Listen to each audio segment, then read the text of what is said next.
Everyone, स्वागत है आपका एक बार फिर से निमिस नॉलेज पॉइंट पर। तो आज हम लोग जनरल स्टडीज सेट 16 करने जा रहे हैं, जो आपके किसी भी कॉम्पिटिटिव एग्जाम के लिए बहुत इंपॉर्टेंट है। अगर आपको वीडियो अच्छी लगेगी तो वीडियो को लाइक करें, अपने फ्रेंड्स के साथ शेयर करें, और अगर आप चैनल पर नए हैं तो चैनल को सब्सक्राइब कर लीजिए। ऐसा ही हेल्पफुल कंटेंट जो है वो आपको मेरे चैनल पर मिलता रहेगा। किसी भी कॉम्पिटिटिव की आप एग्जाम की तैयारी कर रहे हैं तो आप प्ले लिस्ट को जरूर चेक करिए। जनरल स्टडीज प्लेलिस्ट जो है उसमें काफी क्वेश्चन एमसीक्यू फॉर्म में जो है वो मैंने करवाए हुए हैं। इसके अलावा अगर आप टेट की तैयारी कर रहे हैं तो टेट के लिए भी साइकोलॉजी की भी प्लेलिस्ट बनी हुई है, और भी टेट के लिए जो इम्पोर्टेंट टॉपिक है उनकी एचपी टेट और एंड कमीशन नाम से प्लेलिस्ट बनी हुई है, तो उसको भी आप चेक कर सकते हो। ठीक है, तो स्टार्ट करते हैं। फर्स्ट क्वेश्चन है, मियां तानसेन के संदर्भ में निम्न में से कौन सा कथन सही नहीं है। मियां तानसेन जो थे वो अकबर के दरबारी थे। तानसेन के बारे में 4 लाइनें लिखी गई हैं, आपने बताना है कि कौन सी इनमें से गलत है। ठीक है, फर्स्ट है, सम्राट अकबर द्वारा इन्हें दी गई उपाधि तानसेन थी, मतलब इनको तानसेन की उपाधि अकबर ने दी है। तानसेन ने अनेक रागों की रचना की है। तानसेन ने हिंदू देवी देवताओं से संबंधित ध्रुपदों की रचना की है, और तानसेन का वास्तविक नाम रामतनु पांडे था। ठीक है, तो रामतनु पांडे, और ये तीनों ऑप्शन सही हैं। जो तानसेन की उपाधि है ना इनको, ये ग्वालियर के राजा विक्रमजीत ने दी है इनको। ठीक है, ग्वालियर के राजा विक्रमजीत ने जो है वो इनको ये उपाधि दी। ठीक है, तो ग्वालियर के राजा विक्रमजीत जो है वो इन्होंने जो है वो इनको तानसेन की उपाधि जो है वो दी है। इनका वास्तविक नाम जो है वो रामतनु पांडे। ठीक है, तो इनको उपाधि किसने दी है? विक्रमजीत, जो कि ग्वालियर के राजा थे। सम्राट अकबर ने इनको कौन सी उपाधि दी है? तो इनको सम्राट अकबर ने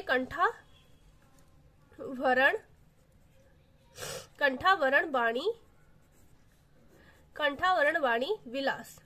ठीक है, तो ये उपाधि किसने दी है इनको? अकबर ने। अकबर ने कौन सी उपाधि दी है तानसेन को? कंठावरण बाणी विलास, ये उपाधि किसने दी? अकबर ने दी है। और विक्रमजीत ने कौन सी उपाधि दी है? तानसेन।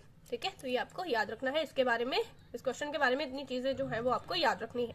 नेक्स्ट है, हैदराबाद का जुड़वा नगर है। हैदराबाद का जुड़वा नगर कौन है? तो हैदराबाद का जुड़वा नगर जो है वो है सिकंदराबाद। हैदराबाद और सिकंदराबाद जो है इनको जुड़वा नगर बोला जाता है। ठीक है, विशिष्टाद्वैतवाद के सिद्धांत के प्रतिपादक कौन थे?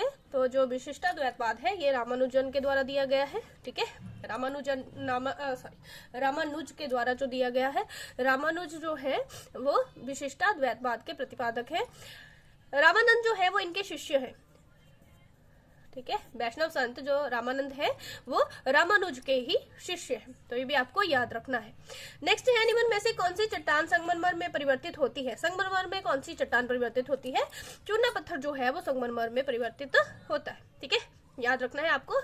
चूना पत्थर जो है वो कायांतरित होकर संगमरमर में वो कायांतरित होता है। ग्रेनाइट नीस में कायांतरित होता है। ठीक है, तो ये आपको याद रखने हैं। सेल जो है वो स्लेट में कायांतरित होती है। ठीक है, तो ये टॉपिक भी आपको तैयार कर लेना है किसी भी कॉम्पिटेटिव एग्जाम के लिए। ये भी इंपॉर्टेंट है कि आग्नेय चट्टाने जो है वो किसमें परिवर्तित हो जाती हैं, आग्नेय चट्टाने जो है और अवसादी चट्टाने, तो कायांतरित होकर जो है वो किसका रूप ले लेती है, ये पूछा जाता है। ठीक है, तो ये आपने याद कर लेने हैं। नेक्स्ट क्वेश्चन है, शिमला ब्रिटिश भारत की ग्रीष्मकालीन राजधानी घोषित की गई। तो शिमला जो है वो ब्रिटिश भारत की ग्रीष्मकालीन राजधानी कब घोषित की गई? 1864 में। 1864 में, ये भी आपको याद रखना है।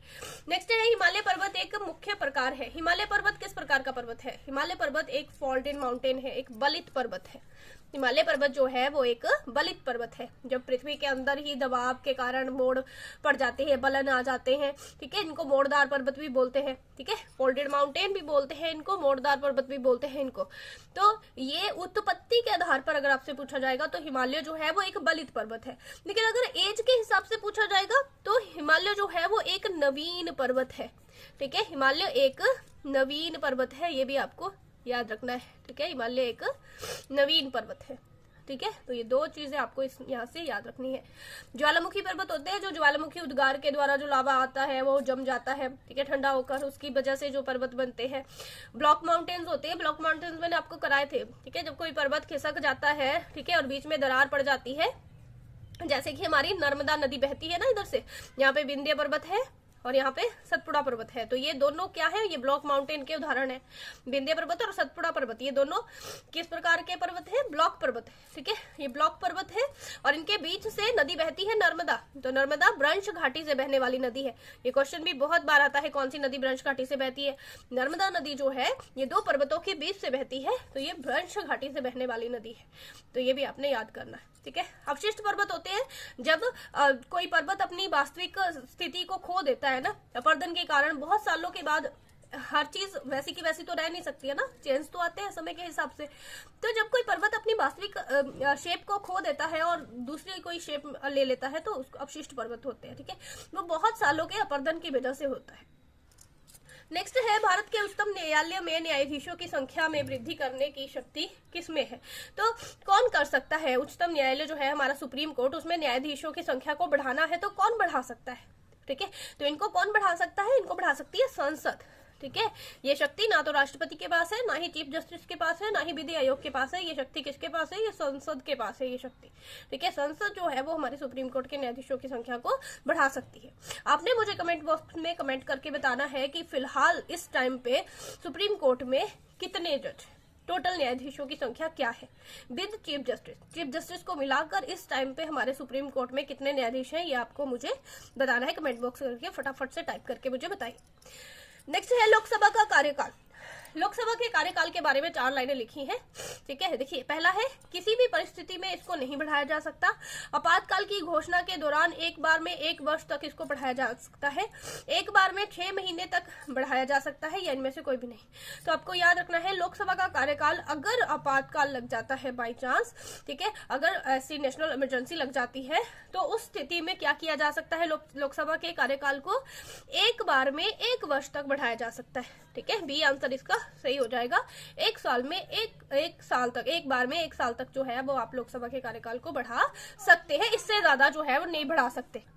नेक्स्ट क्वेश्चन है, निम्नलिखित में से किस दिन वीर बाल दिवस जो है वो मनाया जाता है। तो वीर बाल दिवस जो है वो 26 दिसंबर को मनाया जाता है। ठीक है, 26 दिसंबर को वीर बाल दिवस के रूप में घोषणा की गई है।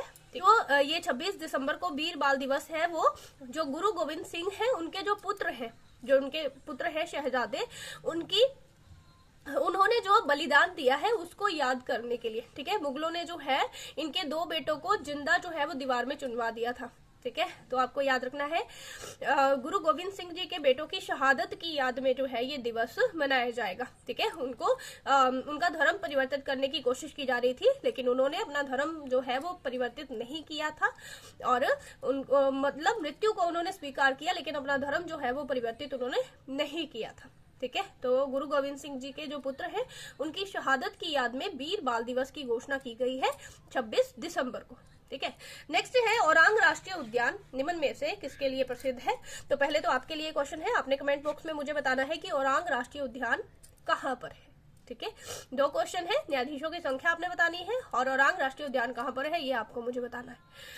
पूछा है कि किसके लिए फेमस है, royal Bengal tiger, indigo rhino, pygmy hog या जंगली हाथी, किसके लिए फेमस है औरांग राष्ट्रीय उद्यान। तो इसका जो सही आंसर हो जाएगा वो है ये सभी।